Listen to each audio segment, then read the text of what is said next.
নমস্কার, আমার আপনজনেরা রুদ্রবার্তে আপনাদের সকলকে স্বাগত জানাই। আমি রুদ্রপ্রসাদ ব্যানার্জি।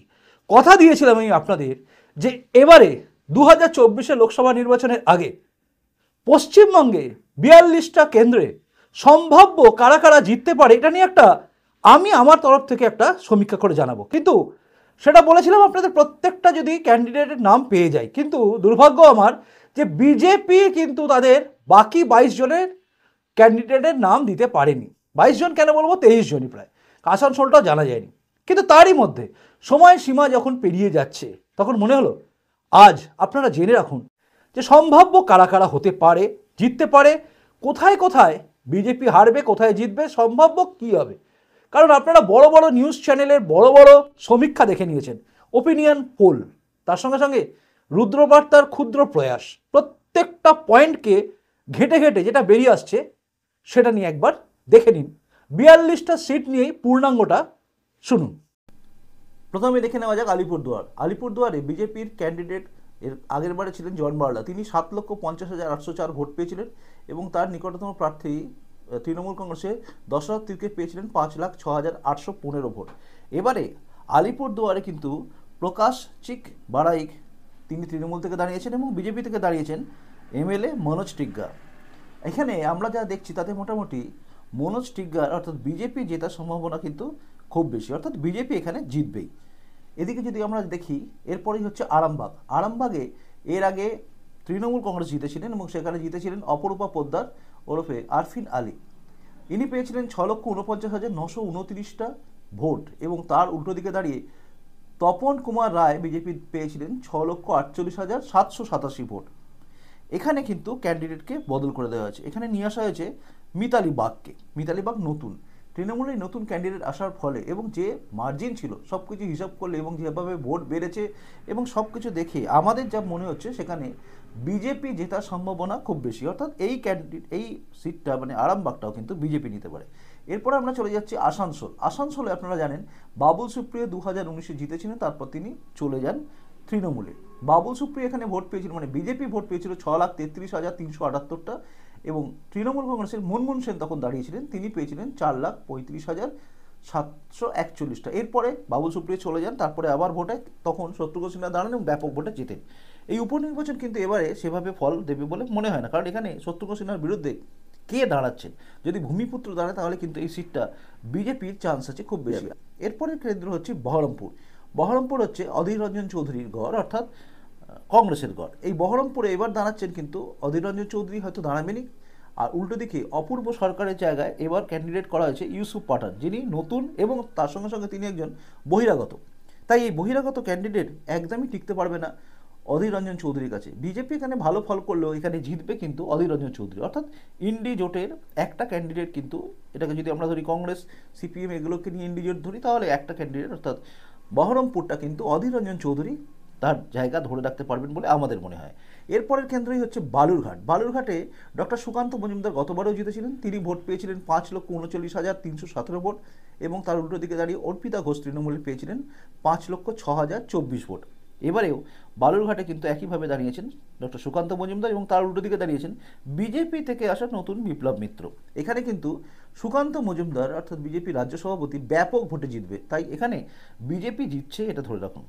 এরপরে আসন হচ্ছে বনগাঁও। বনগাঁওয়ে কিন্তু শান্তনু ঠাকুর গতবারে পেয়েছিলেন 6,87,622 ভোট এবং তিনি জিতেছিলেন এবং তৃণমূল কংগ্রেসের মমতা ঠাকুর পেয়েছিলেন 5,76,028 ভোট। এখানে আবার কিন্তু বনগাঁওতে চেঞ্জ করা হয়েছে প্রার্থী এবং এখানেও বিজেপি থেকে আসা এমএলএ বিশ্বজিৎ দাসকে টিকিট দেওয়া হয়েছে তৃণমূলের তরফ থেকে। এখানে কিন্তু শান্তনু ঠাকুর ব্যাপক ভোটে জিতবেন, অর্থাৎ এই ভোটের মার্জিনটা কিন্তু চোখে পড়ার মতো হবে। এরপরে কেন্দ্র হচ্ছে বাঁকুড়া। বাঁকুড়ার মানে হচ্ছে ডক্টর সুভাষ সরকার। ডক্টর সুভাষ সরকার সম্বন্ধে অনেক কিছু অভিযোগ ওঠে যে বিজেপি ওখানে নাকি ভেঙে আছে, টুকরো হয়ে আছে। তবে 2019-এর লোকসভা নির্বাচনে ডক্টর সুভাষ সরকার ভোট পেয়েছিলেন কিন্তু 6,75,319টা, আর সুব্রত মুখার্জি তার উল্টো দিকে তৃণমূল কংগ্রেসে তিনি ভোট পেয়েছিলেন 5,09,86। এই লড়াইটা কিন্তু আপনি নিশ্চিন্তে জেনে রাখুন, এখানে যতই গণ্ডগোল থাক ডক্টর সুভাষ সরকার কিন্তু এখানে জিতছে, মানে বিজেপির এই জায়গাটা কিন্তু তৈরি হচ্ছে বলেই আমাদের মনে হয়। এরপরেই আমরা চলে যাচ্ছি বারাসাত। বারাসাতে কিন্তু এবারে ডক্টর কাকলি ঘোষ দস্তিদার, মানে গতবারও তিনি জানিয়েছিলেন, আজ এবারও তিনি দাঁড়াচ্ছেন। এই বারাসাতেতে তিনি ভোট পেয়েছিলেন 2019-এ 6,48,4 444। এবারে এখানে কিন্তু ডক্টর কখলি ঘোষ দস্তি দাঁড়াচ্ছেন এবং উল্টো দিকে বিজেপির ক্যান্ডিডেট ডক্টর মৃণালকান্তি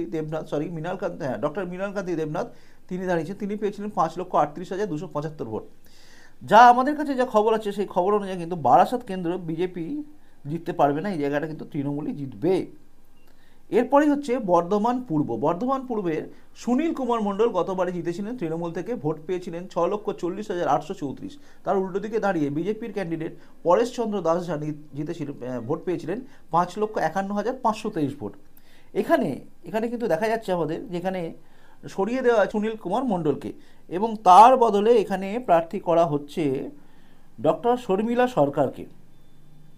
এইখানে গিয়ে কিন্তু একটু গড়বড় হচ্ছে, কারণ এখানে সুনীল কুমার মণ্ডলকে সরিয়ে দেওয়ার ফলে এর ফলটা পুরোপুরি বিজেপির দিকে যাবে বলেই আমাদের সম্পূর্ণভাবে মনে হচ্ছে এবং সেখানে দাঁড়িয়ে বিজেপিতে ভোট যাওয়ার পিছনে ফ্যাক্টরও কাজ করবে, কিন্তু সুনীল মণ্ডলের ফ্যাক্টরটা কিন্তু কাজ করবে তৃণমূলের ক্ষেত্রে। এখানে বিজেপি জেতার চান্স খুব বেশি। এরপরে ক্যান্ডিডেট যদি দেখেন আপনি, সেটা হচ্ছে বর্ধমান দুর্গাপুরে কিন্তু বিজেপি জিতেছিল। এখানে দাঁড়িয়েছিলেন এস আলুওয়ালিয়া, তিনি ভোট পেয়েছিলেন 5,98,376 ভোট। আর এনার পাশেই মমতাজ সংঘমিত্রা, তিনি দাঁড়িয়েছিলেন তৃণমূল কংগ্রেসে, তিনি পেয়েছিলেন 5,95,937 ভোট, অর্থাৎ খুব বেশি মার্জিন ছিল না।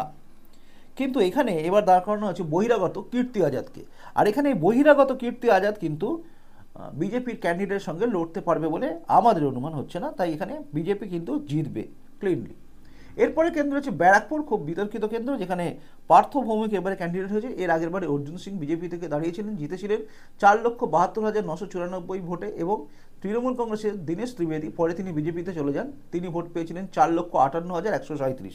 এখানেও কিন্তু মনে রাখবেন লড়াইটা কিন্তু খুব জোর হবে, কারণ এখানে যদি ক্যান্ডিডেট অর্জুন সিং হন তাহলে কিন্তু লড়াই অন্যরকম হয়ে যাবে এবং পার্থ ভৌমিকের যে জিতে যাওয়ার সম্ভাবনা খুব বেশি দেখা যাচ্ছিল এই ব্যারাকপুর কেন্দ্রে, সেটা কিন্তু কেটে যাবে, কারণ এখানে তৃণমূল খুব বেশি করে ভোট পেলেও বিজেপিকে হারানো খুব টাফ আছে।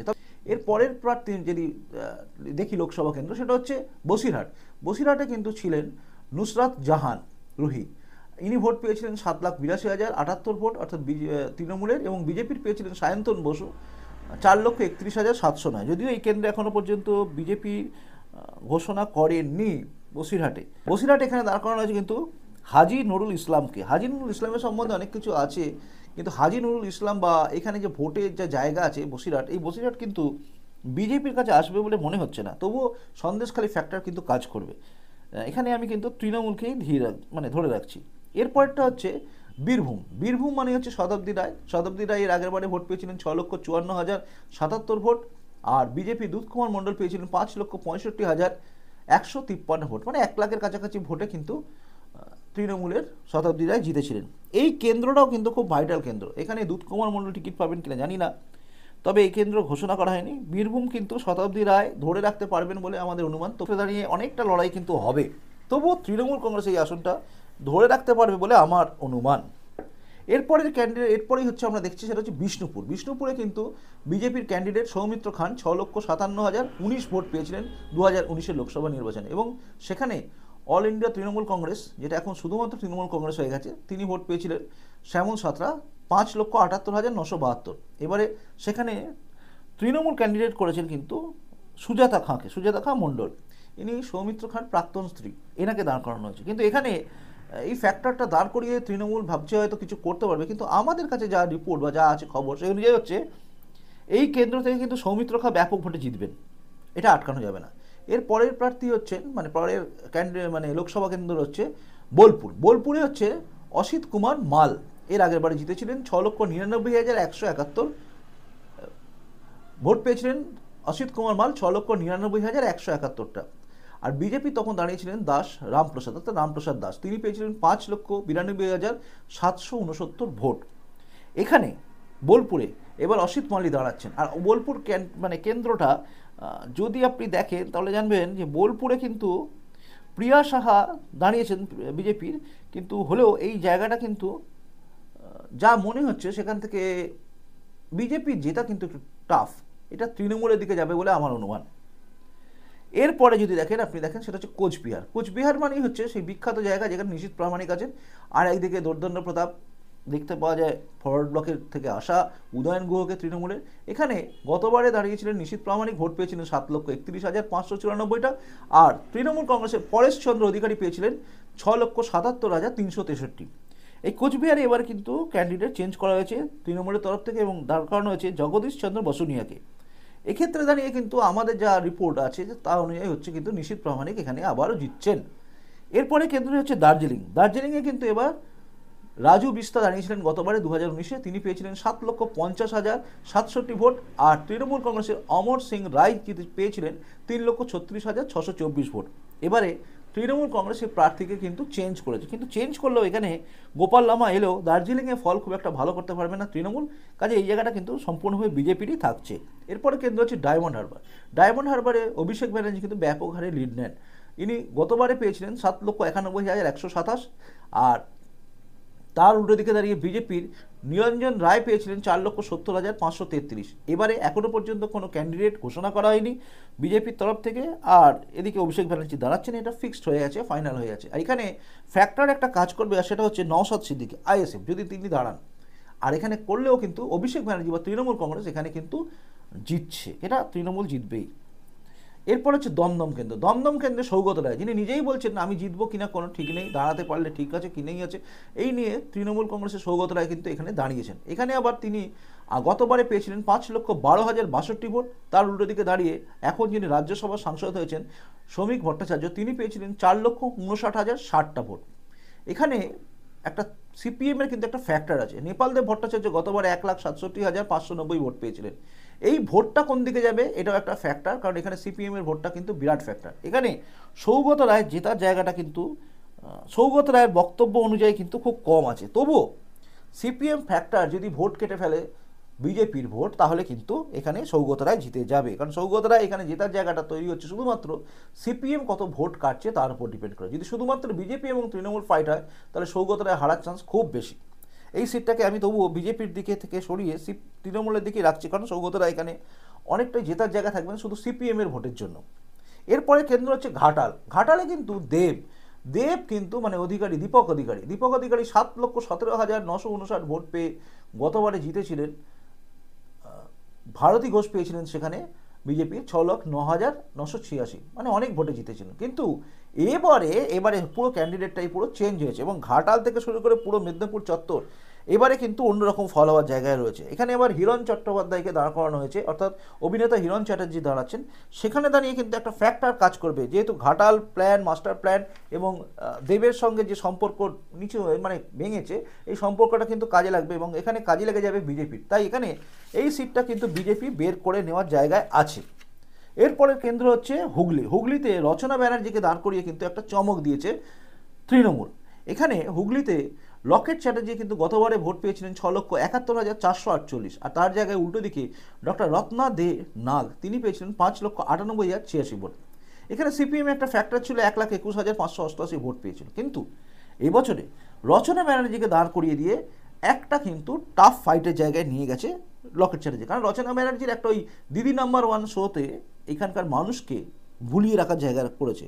অর্থাৎ তৃণমূল কংগ্রেস এখানে একটা কিন্তু দারুণ দাও প্যাচ খেলেছে। তবুও এখানে বিজেপি কিন্তু জিতবে, যদিও মার্জিন অনেক কমে যাবে, কিন্তু বিজেপি এখানে জিতবে বলেই আমার ধারণা। এরপরে হচ্ছে হাওড়া। এই হাওড়া কেন্দ্র নিয়ে অনেক কিছু হয়েছে। মমতা বন্দ্যোপাধ্যায় নিজের ভাইকে পর্যন্ত ত্যাগ করে দেওয়ার মতো জায়গায় পৌঁছে গেছেন। এখানে দাঁড়িয়েছেন প্রসূন ব্যানার্জি। গতবারে তিনি পেয়েছিলেন 5,76,711 ভোট। এখানে বিজেপির ক্যান্ডিডেট যিনি ছিলেন রন্তিদেব সেনগুপ্ত, তিনি নিজেই জিততে চাইতেন কিনা তিনি সন্দেহ ছিল, 4,73,016 ভোট পেয়েছিলেন। তার জায়গায় এবারে যিনি ক্যান্ডিডেট হয়েছেন, অর্থাৎ হাওড়া যদি আপনি দেখেন, হাওড়ায় যে ক্যান্ডিডেট এবারে হয়েছেন তিনি হচ্ছেন ডক্টর রথিন চক্রবর্তী। এই রথিন চক্রবর্তী কিন্তু জেতার জায়গায় অনেকটাই রাখেন, কারণ তিনি দারুণ লড়াই লড়বেন এবং প্রসূন ব্যানার্জির ক্ষেত্রে কিন্তু একটা ফ্যাক্টর কাজ করবে, সেটা হচ্ছে বাবুল ব্যানার্জির বক্তব্য এবং বাবুল ব্যানার্জিকে নিয়ে অনেক কিছু। দেখা যাক এটা কী হয়, তবে এটা আমরা বিজেপিকে কিন্তু প্রাধান্য দিয়ে রাখছি, এখানে বিজেপি জিততে পারে। এরপরে কেন্দ্রই হচ্ছে যাদবপুর মানেই হচ্ছে মিমি চক্রবর্তী, মানে সিনেমা আর্টিস্টের ব্যাপার। এখানে গতবারে মিমি চক্রবর্তী দাঁড়িয়েছিলেন 6,88,472 ভোট পেয়েছিলেন এবং তার উল্টো দিকে অনুপম হাজরা দাঁড়িয়েছিলেন, যিনি আজ বিজেপিতে সেইভাবে কোনো বড় দায়িত্বে নেই। তিনি পেয়েছিলেন 3,93,233টা ভোট। এই কেন্দ্রে আবার কিন্তু তৃণমূল একটা চমক দিয়েছে, একদম সায়নী ঘোষকে তুলে নিয়ে এসেছে যুব নেত্রীকে, এবং এটাও নতুন, এবং সায়নী ঘোষকে নিয়ে এসে দাঁড় করিয়ে দিয়েছেন। এখানে আবার দাঁড়িয়েছেন বিজেপির তরফ থেকে কিন্তু ডক্টর অনির্বাণ গাঙ্গুলি। তবে এই লড়াইটাও কিন্তু একটু হবে উল্টো, অর্থাৎ এখানে কিন্তু সায়নী ঘোষ তার জেতার জায়গা খুব বেশি আছে, অর্থাৎ তৃণমূল কংগ্রেস কিন্তু এখানে জিততে পারে বলে আমার অনুমান। এরপরে কেন্দ্রই হচ্ছে জলপাইগুড়ি। জলপাইগুড়ি কেন্দ্রে হচ্ছে বিজেপি থেকে গতবারে জয়ন্ত কুমার রায় জিতেছিলেন, তিনি ভোট পেয়েছিলেন 7,60,145টা, এবং তৃণমূল কংগ্রেসের বিজয়চন্দ্র বর্মন পেয়েছিলেন 5,76,141টা। জলপাইগুড়ি কেন্দ্র কিন্তু এবারে চেঞ্জ করে দিয়েছে তৃণমূল কংগ্রেস, দাঁড় করিয়েছেন নির্মল চন্দ্র রায়কে, কিন্তু বিজেপির ক্যান্ডিডেট এখনও ঘোষণা করা হয়নি। তবুও এই জায়গায় যা স্থিতি আছে, যা ফলাফল হয়েছে এবং যা হওয়ার জায়গা আছে, সেটাতে বলা যেতে পারে এখানে বিজেপিকে হারানো কিন্তু তৃণমূল পক্ষে অসম্ভব। এরপরে কেন্দ্র হচ্ছে জাঙ্গিপুর। জাঙ্গিপুরে কিন্তু এর আগের বারে জিতেছিলেন তৃণমূল কংগ্রেসের খালিলুর রহমান। সেই খালিলুর রহমান তৃণমূল কংগ্রেসে তাকেই দাঁড় করানো হয়েছে এবারে। তিনি ভোট পেয়েছিলেন 5,62,838টা, এবং বিজেপির মাহফুজা খাতুন পেয়েছিলেন 3,17,056টা ভোট। এবারে কিন্তু সেই খলিলুর রহমানের উপরে ভরসা রেখেছে তৃণমূল কংগ্রেস, এবং এখানে তৃণমূল কংগ্রেস কিন্তু জিতবেই। এরপরে কেন্দ্রটি হচ্ছে জয়নগর। জয়নগরে প্রতিমা মণ্ডল গতবারে তিনি পেয়েছিলেন 7,61,202 ভোট। এবারও তিনি দাঁড়িয়েছেন। বিজেপির ডক্টর অশোক কান্ত রায় তিনি পেয়েছিলেন 4,44,427। এবারে ডক্টর অশোক কান্ত রায় তিনিই দাঁড়িয়েছেন। এবার এই লড়াইটা কিন্তু জমবে, এবং তবে এই লড়াইয়ে এখানে কিন্তু তৃণমূল কংগ্রেস জেতার জায়গা আছে।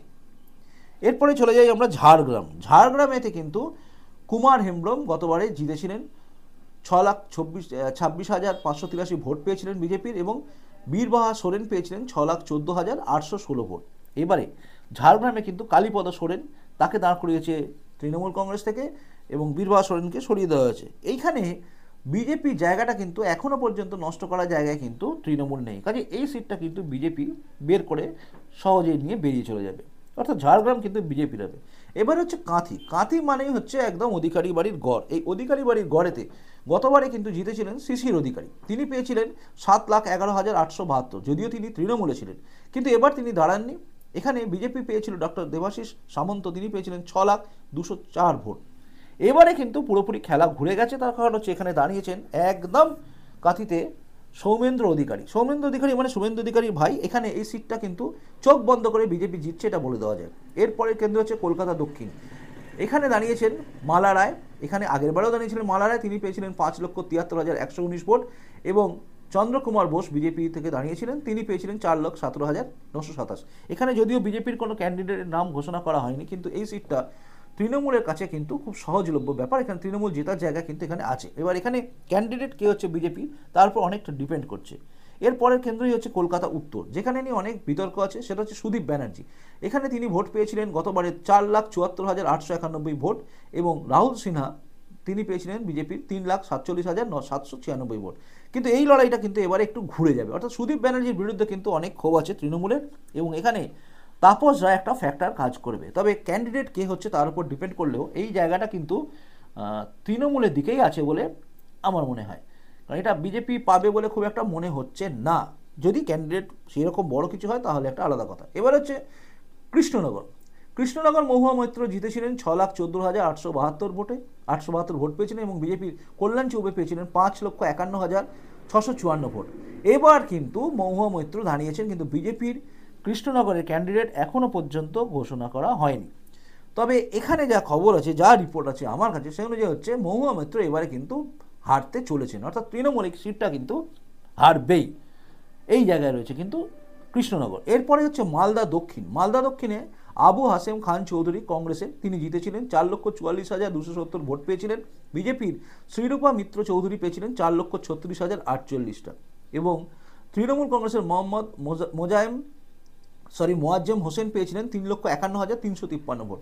এই কেন্দ্রে কিন্তু একটা হতে চলেছে উল্টো, অর্থাৎ এখানে কিন্তু আর কংগ্রেস জিতবে না। এখানে শ্রীরূপা মিত্র চৌধুরী তিনি কিন্তু জেতার জায়গায় রয়েছেন বলে আমাদের কাছে যা রিপোর্ট রয়েছে। এরপরেই হচ্ছে মালদা উত্তর। মালদা উত্তরে কিন্তু বিজেপির খগেন মুর্মু দাঁড়িয়েছিলেন, এবং তিনি ভোট পেয়েছিলেন 5,09,524টা ভোট। এবারও মালদা উত্তরে কিন্তু সেই খগেন মুর্মু দাঁড়িয়েছেন, এবং সেখানে তার উল্টো দিকে এর আগে এবারে ছিলেন মৌসম নূর ছিলেন তৃণমূল কংগ্রেসের, এই মৌসম নূরকে সরিয়ে দিয়ে এবারে ক্যান্ডিডেট করা হয়েছে প্রসূন ব্যানার্জিকে। কিন্তু প্রসূন ব্যানার্জি তিনি পুলিশের যতই বড় অফিসার থাকুন, প্রাক্তন হন, কিন্তু তিনি এখানে জিতছেন না, এখানে জিতবে কিন্তু বিজেপি। এরপরেই চলে যাই আমরা মথুরাপুর। মথুরাপুরে কিন্তু চৌধুরী মোহন জাটুয়া ছিলেন গতবারে, তিনি ভোট পেয়েছিলেন 7,26,828টা, আর বিজেপি শ্যামাপ্রসাদ হালদার পেয়েছিলেন 5,22,854টা ভোট। এবারে এইখানে অর্থাৎ মথুরাপুরে দাঁড় করানো হয়েছে বাপি হালদারকে। এই সিটটাও কিন্তু তৃণমূল তার নিজের কাছে রাখবে বলেই আমাদের যা ক্যালকুলেশন আসছে সেটা। এরপরে লোকসভা কেন্দ্র হচ্ছে মেদিনীপুর। মেদিনীপুর মানেই হচ্ছে যেখানে দিলীপ ঘোষ জিতেছিলেন এবং গতবারে ভোট পেয়েছিলেন তিনি 6,85,433টা, এবং উল্টো দিকে দাঁড়িয়ে তৃণমূল কংগ্রেসের মানস রঞ্জন ভূঁইয়া, যিনি কংগ্রেস থেকে এসেছিলেন, তিনি পেয়েছিলেন 5,96,481টা ভোট। কিন্তু এবারে দিলীপ ঘোষের নাম এখনও যদিও ঘোষণা করেনি মেদিনীপুরে, কিন্তু তৃণমূল কংগ্রেস থেকে দাঁড় করিয়ে দেওয়া হয়েছে সিনেমা আর্টিস্ট জুন মালিয়াকে, নতুন তিনি। এখানে কিন্তু আবারও বলছি, মেদিনীপুরের লড়াইয়ে কিন্তু বিজেপি বিরাট জায়গা করবে এবং দিলীপ ঘোষ ক্যান্ডিডেট হলে তিনি কিন্তু জিতবেন। এবার দিলীপ ঘোষ হচ্ছেন কি হচ্ছেন না জানি না, কিন্তু এই মুহূর্তে যা খবর আছে তাতে কিন্তু বিজেপিকে হারানো তৃণমূলের পক্ষে এই সিনেমা আর্টিস্টকে দিয়ে খুব টাফ আছে। জুন মালিয়া ওখানে জেতার জায়গায় নেই, কাজে বিজেপি ওখানে জিতবে বলে আমাদের অনুমান। এরপরে হচ্ছে মুর্শিদাবাদ। আবু তাহের খান। আবু তাহের খান হচ্ছে অল ইন্ডিয়া তৃণমূল কংগ্রেস বা তৃণমূল কংগ্রেসের, তিনি গতবারে ভোট পেয়েছিলেন 6,04,346 এবং এখানে কংগ্রেসের আবু হেনা তিনি পেয়েছিলেন 3,77,929, আর বিজেপির হুমায়ুন কবির পেয়েছিলেন 2,47,809। চিত্র পুরো বদলে গেছে, নাম পুরো চেঞ্জ হয়েছে। মুর্শিদাবাদে কিন্তু বিজেপির ক্যান্ডিডেট হয়েছেন অন্য একজন, কিন্তু হলেও হবে কি মুর্শিদাবাদে এই জায়গাটা কিন্তু আবু তাহের খান তার জায়গা ধরে রাখবেন। এরপরে কেন্দ্র হচ্ছে পুরুলিয়া। পুরুলিয়া মানেই হচ্ছে একদম জ্যোতির্ময় সিং মাহাতোর জায়গা, যেখানে তিনি ব্যাপক ভোট পেয়েছিলেন, সেটা হচ্ছে 6,68,107 ভোট পেয়েছিলেন এবং এখানে ডক্টর মৃগাঙ্ক মাহাতো তৃণমূল কংগ্রেসে দাঁড়িয়েছিলেন, তিনি পেয়েছিলেন 4,63,375 ভোট। এবারে কিন্তু এইখানে এই সিটটাতে এখানে একইভাবে জ্যোতির্ময় সিং মাহাতো কিন্তু নিজের ব্যাপক জায়গা ধরে রেখে দেবেন এবং শান্তিরঞ্জন মাহাতো তাকে দাঁড় করানো হয়েছে নতুন ক্যান্ডিডেট, তবুও কিন্তু জায়গা জ্যোতির্ময় সিং মাহাতোরই রয়েছে এবং তিনিই জিতবেন। রায়গঞ্জে হচ্ছে দেবশ্রী চৌধুরী গতবারে জিতেছিলেন, তিনি বিজেপির ক্যান্ডিডেট ছিলেন, তিনি পেয়েছিলেন 5,11,652 ভোট এবং তৃণমূল কংগ্রেসের কানাইলাল আগরওয়ালকে দাঁড় করানো হয়েছিল, তিনি পেয়েছিলেন 4,51,078টা ভোট।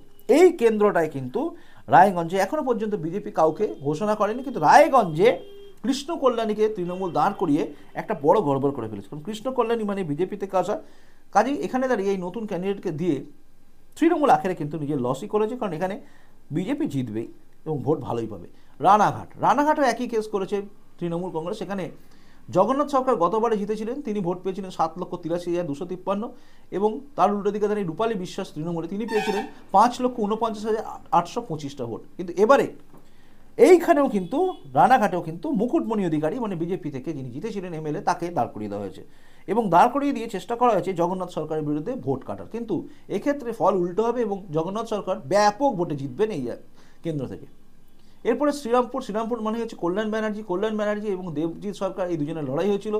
কল্যাণ ব্যানার্জি পেয়েছিলেন 6,37,707 ভোট এবং দেবজিৎ সরকার বিজেপির পেয়েছিলেন 5,39,171 ভোট। এক্ষেত্রে এখানে কিন্তু কল্যাণ ব্যানার্জি নিজের জায়গা ধরে রাখতে পারবেন বলে আমার বিশ্বাস এবং এখানে এখনও পর্যন্ত বিজেপি তৃণমূলকে হারাতে পারবে বলে এখনও পর্যন্ত আমার ক্যালকুলেশন আসেনি, তবে ঝড় কি উঠবে তা বলা যাচ্ছে না। এরপরে কেন্দ্রই হচ্ছে তমলুকে হচ্ছে এর আগের বারে দিব্যেন্দু অধিকারী জিতেছিলেন, তিনি পেয়েছিলেন 7,24,433 ভোট এবং উল্টো দিকে বিজেপির সিদ্ধার্থ শঙ্কর নস্কর তিনি বিজেপির ছিলেন, তিনি পেয়েছিলেন 5,34,268। এবার খেলা পুরো ঘুরে গেছে, কারণ এখানে দেবাংশু ভট্টাচার্যকে তৃণমূল তাদের প্রার্থী করে দাঁড় করিয়েছে, কারণ এখানে দিব্যেন্দু অধিকারী তিনি তৃণমূল থেকে বিজেপিতে চলে গেছেন। আর এই ক্যান্ডিডেট এইখানে এই প্রার্থী হচ্ছেন হয়তো অভিজিৎ গাঙ্গুলি, যদিও তার নাম এখনও ঘোষণা করা হয়নি। আর অভিজিৎ গাঙ্গুলি দাঁড়ালে দেবাংশু ভট্টাচার্যকে ব্যাপক ভোটেই হারাবেন বলে আমাদের অনুমান। এরপরের লিস্ট হচ্ছে বা লাস্ট হচ্ছে সেটা হচ্ছে উলুবেরিয়া হচ্ছে এমনই একটা সিট যে সিটে সাজদা আহমেদ জিতেছেন। গতবারে ভোট পেয়েছিলেন 6,94,945, তার আগে সুলতান আহমেদ মানে এর আগের বারেও তিনি ছিলেন, তার আগের বারে সুলতান আহমেদ ছিলেন। এইখানে কেন্দ্রে দাঁড়িয়েছিলেন তারকা প্রার্থী ছিল বিজেপির জয় ব্যানার্জি 4,79,586 ভোট পেয়েছিলেন। তারপর এখনও পর্যন্ত তার নাম ঘোষণা হয়নি, মানে কে দাঁড়াবেন এখনও জানা যাচ্ছে না। আর উলুবেরিয়াতে যা পরিস্থিতি আছে তা অনুযায়ী হচ্ছে এই আসনটাও কিন্তু তৃণমূল তাদের ধরে রাখতে পারবেন, যদিও মার্জিন আগের চেয়ে কমবে।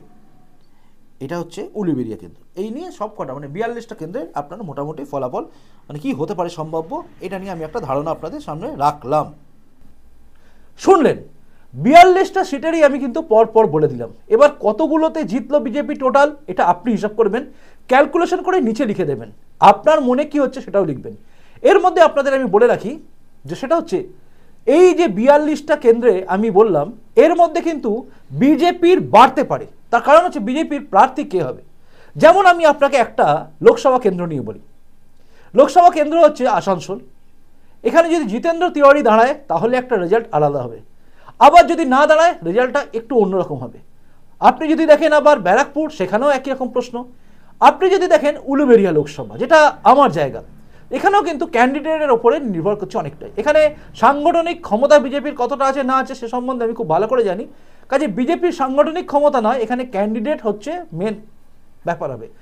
তাই সেখানে ক্যান্ডিডেট কে হচ্ছে এবং মোদি ঝড় কতটা উঠছে এর উপরেও কিন্তু অনেকখানি প্রভাব বিস্তার করবে। এর আগের লোকসভা নির্বাচন মানে 2019-এ আমি বলেছিলাম 18 থেকে 19, আর এবারে আমার ক্যালকুলেশন পূর্ণাঙ্গ দেওয়া রইল। এই ক্যালকুলেশনের ওপরে বাড়তে পারে, কমবে না বলে আমার মনে হয়। তবে আবারও বলছি, ক্যান্ডিডেট যারা যারা হচ্ছেন তাদের উপর অনেকটা ডিপেন্ড করে রয়েছে। যেমন রায়গঞ্জ থেকে শুরু করে প্রত্যেকটা জায়গায় ক্যান্ডিডেটের একটা জায়গা থাকে, আর মোদি ঝড় উঠলে পারে এই ক্যান্ডিডেটের পুরো ব্যাপারটাই কিন্তু গুলিয়ে যায়।